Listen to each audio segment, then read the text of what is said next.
Lady Windermere's Fan by Oscar Wilde. Second Act. Scene. Drawing room in Lord Windermere's house.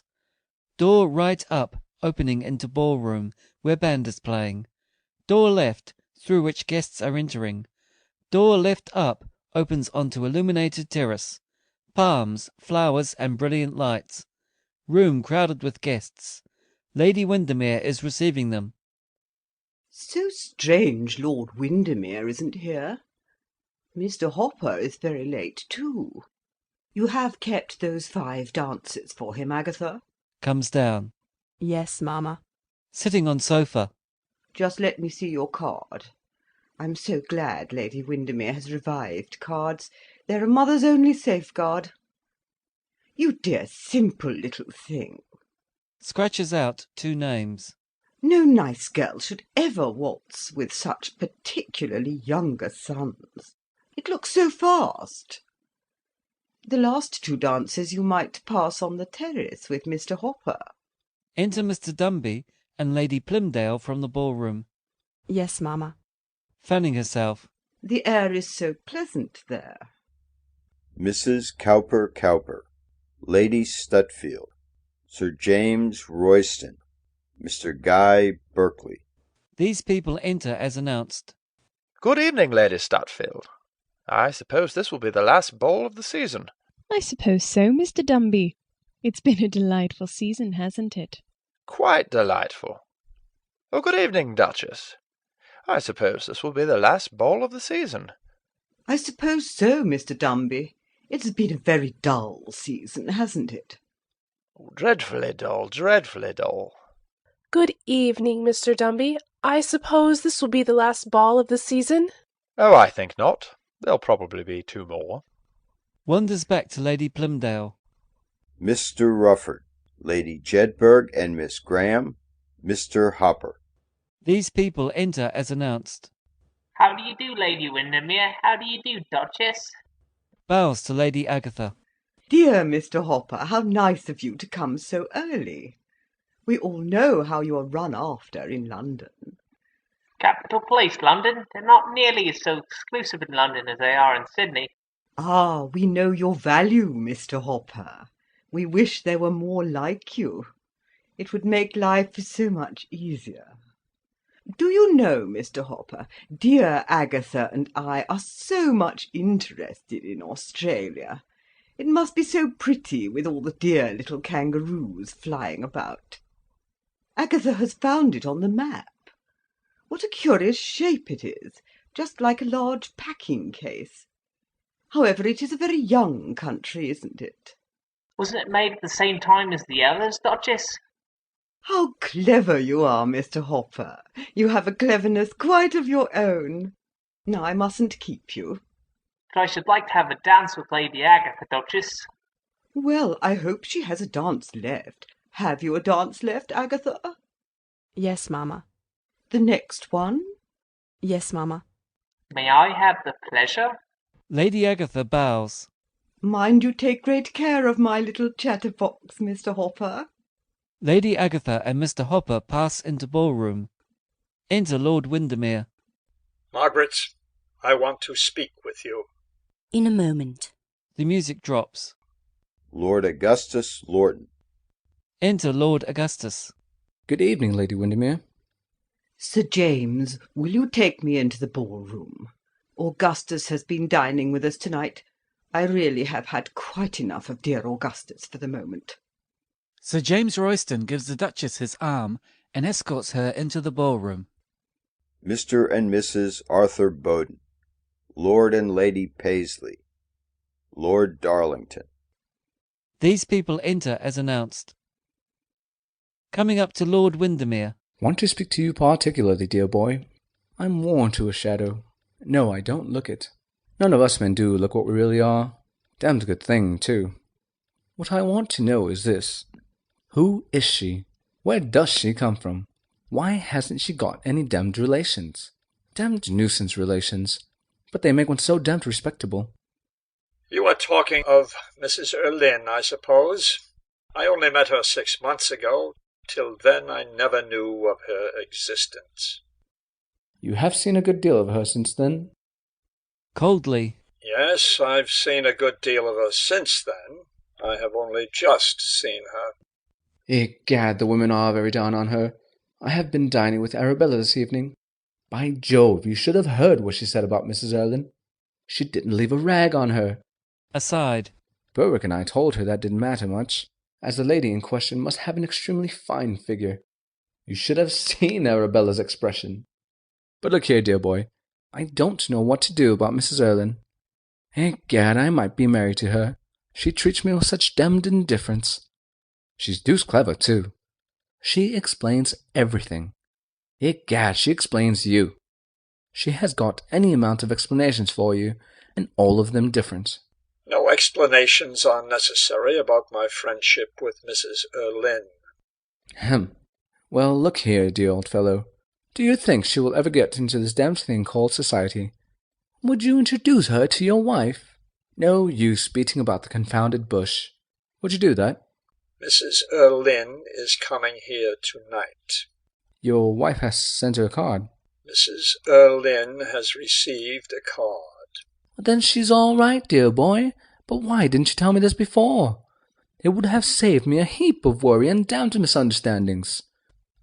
Lady Agatha and Mr. Hopper cross and exit on terrace left upper exit. Mr. Cecil Graham. Enter Mr. Cecil Graham. Bows to Lady Windermere, passes over and shakes hands with Lord Windermere. Good evening, Arthur. Why don't you ask me how I am? I like people to ask me how I am. It shows a widespread interest in my health. Now, tonight I am not at all well. Been dining with my people. Wonder why it's one's people are always so tedious. My father would talk morality after dinner. I told him he was old enough to know better. But my experience is that as soon as people are old enough to know better, they don't know anything at all. Hello, Tuppy. Hear you're going to be married again. Thought you were tired of that game. You're excessively trivial, my dear boy. Excessively trivial. By the way, Tuppy, which is it? Have you been twice married and once divorced, or twice divorced and once married?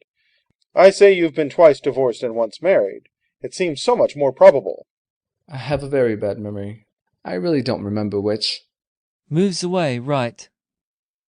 Lord Windermere, I have something most particular to ask you. I'm afraid, if you will excuse me, I must join my wife. Oh, you mustn't dream of such a thing.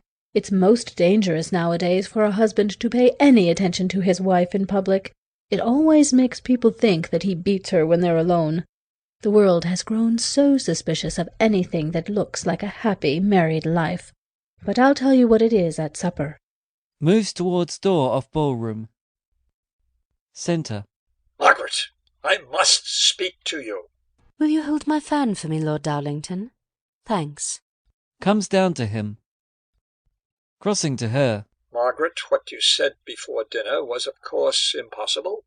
That woman is not coming here tonight. Right centre. Mrs. Erlyn is coming here. If you any way annoy or wound her, you will only bring shame and sorrow on us both. Remember that. Ah, Margaret, only trust me. A wife should trust her husband. London is full of women who trust their husbands. One can always recognize them. They look so thoroughly unhappy. I am not going to be one of them. Lord Darlington, will you give me back my fan, please? Thanks. A useful thing, a fan, isn't it? I want a friend tonight, Lord Darlington. I didn't know I would want one so soon. Lady Windermere! I knew the time would come some day, but why tonight? I will tell her. I must. It would be terrible if there were any scene. Margaret? Mrs. Erlyn. Lord Windermere starts. Mrs. Erlyn enters, very beautifully dressed and very dignified. Lady Windermere clutches at her fan, then lets it drop on the floor. She bows coldly to Mrs. Erlyn, who bows to her sweetly in turn, and sails into the room. You have dropped your fan, Lady Windermere. Picks it up and hands it to her. Centre. How do you do again, Lord Windermere? How charming your sweet wife looks. Quite a picture. In a low voice. It was terribly rash of you to come. The wisest thing I ever did in my life. And, by the way, you must pay me a good deal of attention this evening. I am afraid of the women. You must introduce me to some of them. The men I can always manage. How do you do, Lord Augustus? You have quite neglected me lately. I have not seen you since yesterday. I am afraid you're faithless. Every one told me so. Now, really, Mrs. Erlynne, allow me to explain. No, dear Lord Augustus, you can't explain anything. It is your chief charm. Ah, if you find charms in me, Mrs. Erlynne. They converse together. Lord Windermere moves uneasily about the room, watching Mrs. Erlynne. To Lady Windermere.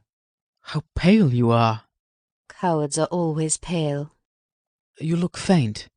Come, out on the terrace. Yes. Parker, send my cloak out. Crossing to her. Lady Windermere, how beautifully your terrace is illuminated. Reminds me of Prince Doria's at Rome. Lady Windermere bows coldly and goes off with Lord Darlington. Oh, how do you do, Mr. Graham? Isn't that your aunt, Lady Jedburgh? I should so much like to know her. After a moment's hesitation and embarrassment. Oh, certainly, if you wish it. Aunt Caroline, allow me to introduce Mrs. Erlynne. So pleased to meet you, Lady Jedburgh. Sits beside her on the sofa. Your nephew and I are great friends. I am so much interested in his political career.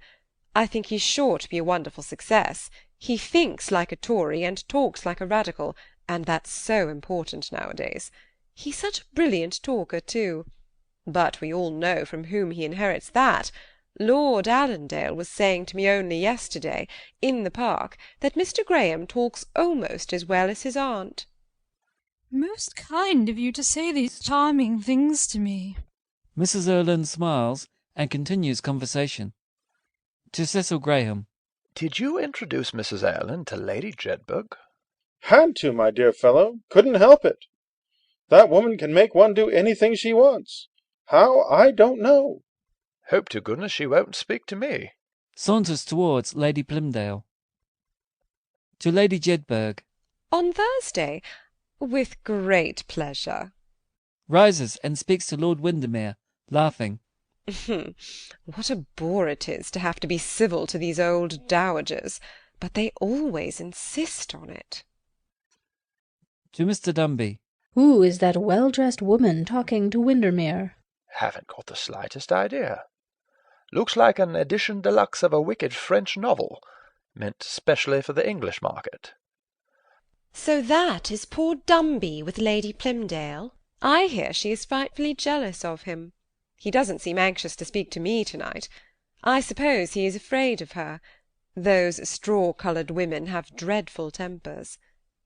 Do you know, I think I'll dance with you first, Windermere. Lord Windermere bites his lip and frowns. It will make Lord Augustus so jealous. Lord Augustus! Lord Augustus comes down. Lord Windermere insists on my dancing with him first, and as it's his own house, I can't well refuse. You know I would much sooner dance with you. With a low bow. I wish I could think so, Mrs. Erlynne. You know it far too well. I can fancy a person dancing through life with you and finding it charming. Placing his hand on his white waistcoat. Oh, thank you, thank you. You are the most adorable of all ladies. What a nice speech. So simple and so sincere, just the sort of speech I like. Well, you shall hold my bouquet. Goes towards ballroom on Lord Windermere's arm. Ah, Mr. Dumby, how are you? I am so sorry I have been out the last 3 times you have called. Come and lunch on Friday. With perfect nonchalance. Delighted. Lady Plymdale glares with indignation at Mr. Dumby. Lord Augustus follows Mrs. Erlynne and Lord Windermere into the ballroom, holding bouquet. To Mr. Dumby. What an absolute brute you are! I never can believe a word you say. Why did you tell me you didn't know her? What do you mean by calling on her 3 times running? You are not to go to lunch there. Of course you understand that. My dear Laura, I wouldn't dream of going. You haven't told me her name yet. Who is she? Coughs slightly and smooths his hair. She's a Mrs. Erlyn. That woman! Yes, that is what everyone calls her. How very interesting! How intensely interesting! I really must have a good stare at her. Goes to door of ballroom and looks in.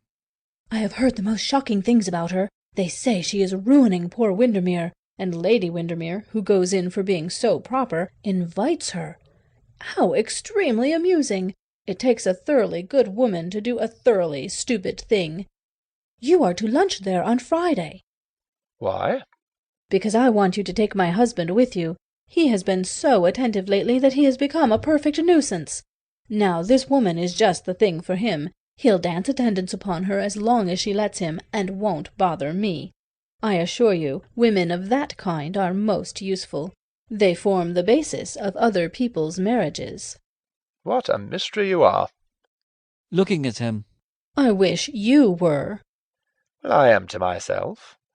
I'm the only person in the world I should like to know thoroughly, but I don't see any chance of it just at present. They pass into the ballroom, and Lady Windermere and Lord Darlington enter from the terrace. Yes, her coming here is monstrous, unbearable. I now know what you meant today at tea-time. Why didn't you tell me right out? You should have. I couldn't. A man can't tell these things about another man. But if I had known he was going to make you ask her here tonight, I think I would have told you. That insult, at any rate, you would have been spared. I did not ask her. He insisted on her coming. Against my entreaties, against my commands. Oh, the house is tainted for me. I feel that every woman here sneers at me as she dances by with my husband. What have I done to deserve this? I gave him all my life. He took it, used it, spoiled it. I am degraded in my own eyes, and I lack courage. I am a coward. Sits down on sofa. If I know you at all, I know that you can't live with a man who treats you like this. What sort of life would you have with him? You would feel that he was lying to you every moment of the day. You would feel that the look in his eyes was false, his voice false, his touch false, his passion false. He would come to you when he was weary of others. You would have to comfort him. He would come to you when he was devoted to others. You would have to charm him. You would have to be to him the mask of his real life, the cloak to hide his secret. You are right. You are terribly right. But where am I to turn? You said you would be my friend, Lord Darlington. Tell me, what am I to do? Be my friend now. Between men and women there is no friendship possible. There is passion, enmity, worship, love, but no friendship.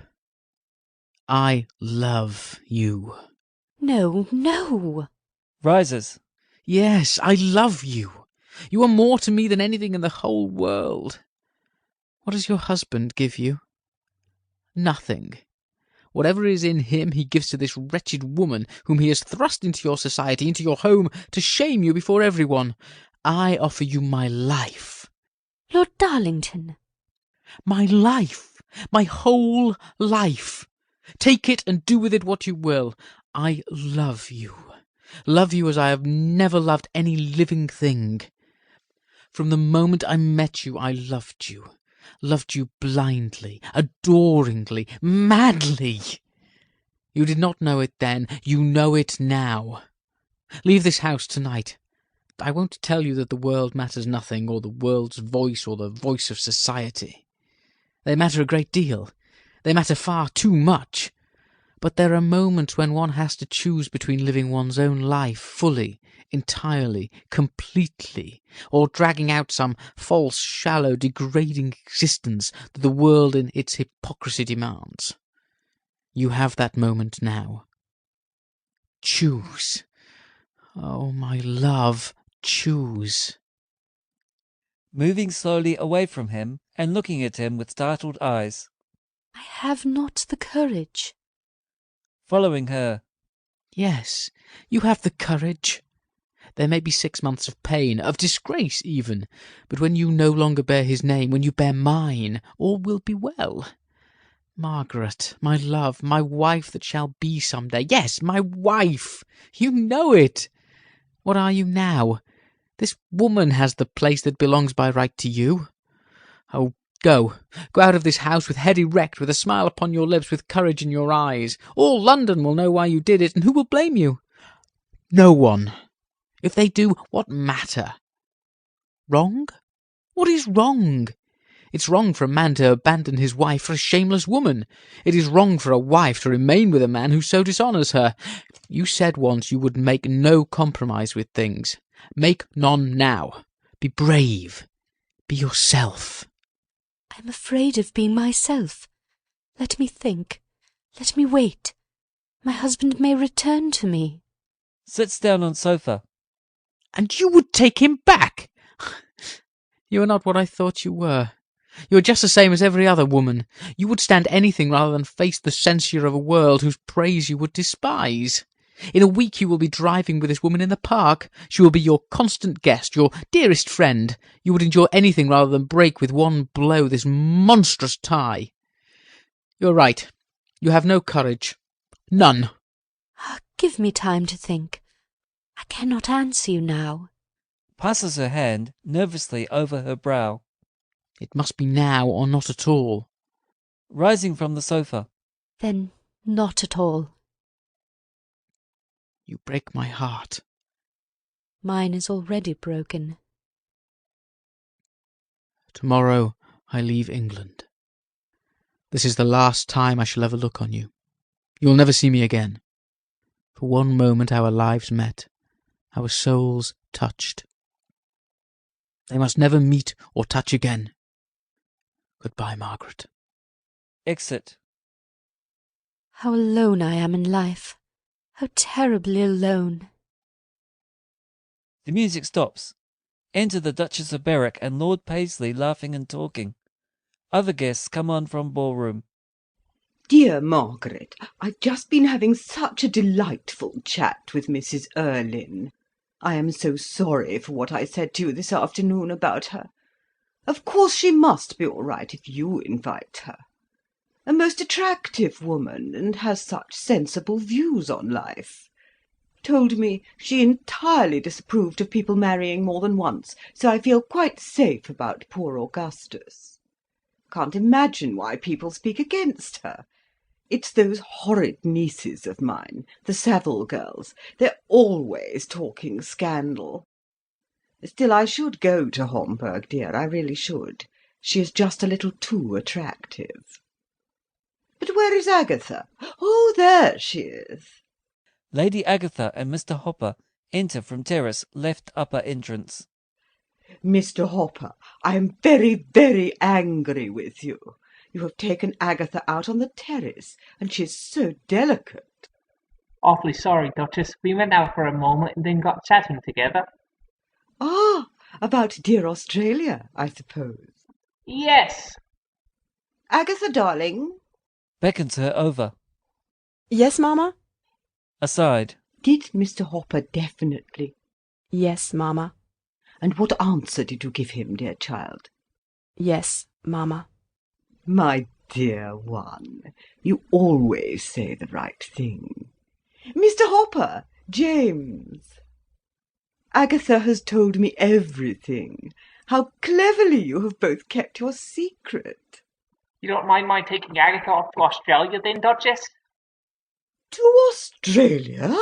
Oh, don't mention that dreadful, vulgar place. But she said she'd like to come with me. Did you say that, Agatha? Yes, Mamma. Agatha, you say the most silly things possible. I think on the whole that Grosvenor Square would be a more healthy place to reside in. There are lots of vulgar people live in Grosvenor Square, but at any rate there are no horrid kangaroos crawling about. But we'll talk about that tomorrow. James, you can take Agatha down. You'll come to lunch, of course, James, at 1:30 instead of 2. The Duke will wish to say a few words to you, I'm sure. I should like to have a chat with Duke, Duchess. He has not said a single word to me yet. I think you'll find he will have a great deal to say to you tomorrow. Exit Lady Agatha with Mr. Hopper. And now good night, Margaret. I'm afraid it's the old story, dear. Love, well, not love at first sight, but love at the end of the season, which is so much more satisfactory. Good night, Duchess. Exit the Duchess of Berwick on Lord Paisley's arm. My dear Margaret, what a handsome woman your husband has been dancing with! I should be quite jealous if I were you. Is she a great friend of yours? No. Really? Good night, dear. Looks at Mr. Dumby and exit. Awful manners young Hopper has. Ah, Hopper is one of nature's gentlemen, the worst type of gentleman I know. Sensible woman, Lady Windermere. Lots of wives would have objected to Mrs. Erlynne coming, but Lady Windermere has that uncommon thing called common sense. And Windermere knows that nothing looks so like innocence as an indiscretion. Yes, dear Windermere is becoming almost modern. Never thought he would. Bows to Lady Windermere and exit. Good night, Lady Windermere. What a fascinating woman Mrs. Erlynne is. She is coming to lunch on Thursday. Won't you come too? I expect the Bishop and dear Lady Merton. I am afraid I am engaged, Lady Jedburgh. So sorry. Come, dear. Exeunt Lady Jedburgh and Miss Graham. Enter Mrs. Erlynne and Lord Windermere. Charming ball it has been. Quite reminds me of old days. Sits on sofa. And I see that there are just as many fools in society as there used to be, so pleased to find that nothing has altered. Except Margaret. She's grown quite pretty. The last time I saw her, 20 years ago, she was a fright in flannel, positive fright, I assure you. The dear Duchess, and that sweet Lady Agatha, just the type of girl I like. Well, really, Windermere, if I am to be the Duchess's sister-in-law. Sitting left of her. But are you? Exit Mr. Cecil Graham with rest of guests. Lady Windermere watches, with a look of scorn and pain, Mrs. Erlynne and her husband. They are unconscious of her presence. Oh, yes. He's to call to-morrow at 12 o'clock. He wanted to propose to-night. In fact, he did. He kept on proposing. Poor Augustus, you know how he repeats himself. Such a bad habit. But I told him I wouldn't give him an answer till to-morrow. Of course I am going to take him, and I dare say I'll make him an admirable wife, as wives go. And there is a great deal of good in Lord Augustus. Fortunately it is all on the surface, just where good qualities ought to be. Of course you must help me in this matter. I am not called on to encourage Lord Augustus, I suppose. Oh, no, I do the encouraging. But you will make me a handsome settlement, Windermere, won't you? Frowning. Is that what you want to talk to me about tonight? Yes. With a gesture of impatience. I will not talk of it here. Laughing. Then we will talk of it on the terrace. Even business should have a picturesque background. Should it not, Windermere? With a proper background, women can do anything. Won't to-morrow do as well? No, you see, to-morrow I am going to accept him, and I think it would be a good thing if I was able to tell them that I had, well, what shall I say, £2,000 a year left to me by a third cousin, or a second husband, or some distant relative of that kind. It would be an additional attraction, wouldn't it? You have a delightful opportunity now of paying me a compliment, Windermere. But you are not very clever at paying compliments. I am afraid Margaret doesn't encourage you in that excellent habit. It's a great mistake on her part. When men give up saying what is charming, they give up thinking what is charming. But seriously, what do you say to £2,000? £2,500, I should think. In modern life, margin is everything. Windermere, don't you think the world an intensely amusing place? I do. Exit on terrace with Lord Windermere.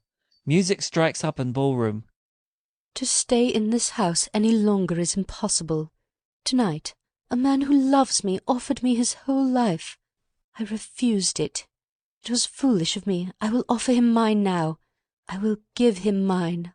I will go to him. Puts on cloak and goes to the door, then turns back. Sits down at table and writes a letter, puts it into an envelope, and leaves it on table. Arthur has never understood me. When he reads this, he will. He may do as he chooses now with his life. I have done with mine as I think best, as I think right. It is he who has broken the bond of marriage, not I. I only break its bondage. Exit. Parker enters left and crosses towards the ballroom right. Enter Mrs. Erlynne. Is Lady Windermere in the ballroom? Her ladyship has just gone out. Gone out? She's not on the terrace? No, madam. Her ladyship has just gone out of the house. Starts and looks at the servant with a puzzled expression on her face. Out of the house? Yes, madam. Her ladyship told me she had left a letter for his lordship on the table. A letter for Lord Windermere? Yes, madam. Thank you. Exit Parker. The music in the ballroom stops. Gone out of her house? A letter addressed to her husband? Goes over to bureau and looks at letter. Takes it up and lays it down again with a shudder of fear. No, no, it would be impossible. Life doesn't repeat its tragedies like that. Why does this horrible fancy come across me? Why do I remember now the one moment of my life I most wished to forget? Does life repeat its tragedies? Tears letter open and reads it, then sinks down into a chair with a gesture of anguish. Oh, how terrible! The same words that 20 years ago I wrote to her father, and how bitterly I have been punished for it. No, my punishment, my real punishment, is tonight, is now. Still seated, right. Enter Lord Windermere, left upper entrance. Have you said good night to my wife? Comes centre. Crushing letter in her hand. Yes. Where is she? She is very tired. She has gone to bed. She said she had a headache. I must go to her. You'll excuse me. Rising hurriedly. Oh, no, it's nothing serious. She's only very tired, that is all. Besides, there are people still in the supper-room. She wants you to make her apologies to them. She said she didn't wish to be disturbed. Drops letter. She asked me to tell you. Picks up letter. You have dropped something. Oh, yes, thank you, that is mine. Puts out her hand to take it. Still looking at letter. But it's my wife's handwriting, isn't it? Takes the letter quickly. Yes, it's an address. Will you ask them to call my carriage, please? Certainly. Goes left and exit. Thanks. What can I do? What can I do? I feel a passion awakening within me that I never felt before. What can it mean? The daughter must not be like the mother. That would be terrible. How can I save her? How can I save my child? A moment may ruin a life. Who knows that better than I? Windermere must be got out of the house. That is absolutely necessary. Goes left. But how can I do it? It must be done somehow. Ah! Enter Lord Augustus, right upper entrance, carrying bouquet. Dear lady, I am in such suspense. May I not have an answer to my request? Lord Augustus, listen to me. You are to take Lord Windermere down to your club at once, and keep him there as long as possible. You understand? But you said you wished me to keep early hours. Nervously. Do what I tell you. Do what I tell you. And my reward? Your reward? Your reward? Oh, ask me that tomorrow. But don't let Windermere out of your sight tonight. If you do, I will never forgive you. I will never speak to you again. I'll have nothing to do with you. Remember, you are to keep Windermere at your club, and don't let him come back tonight. Exit left. Well, really, I might be her husband already. Positively I might. Follows her in a bewildered manner. Act drop. End of Act 2.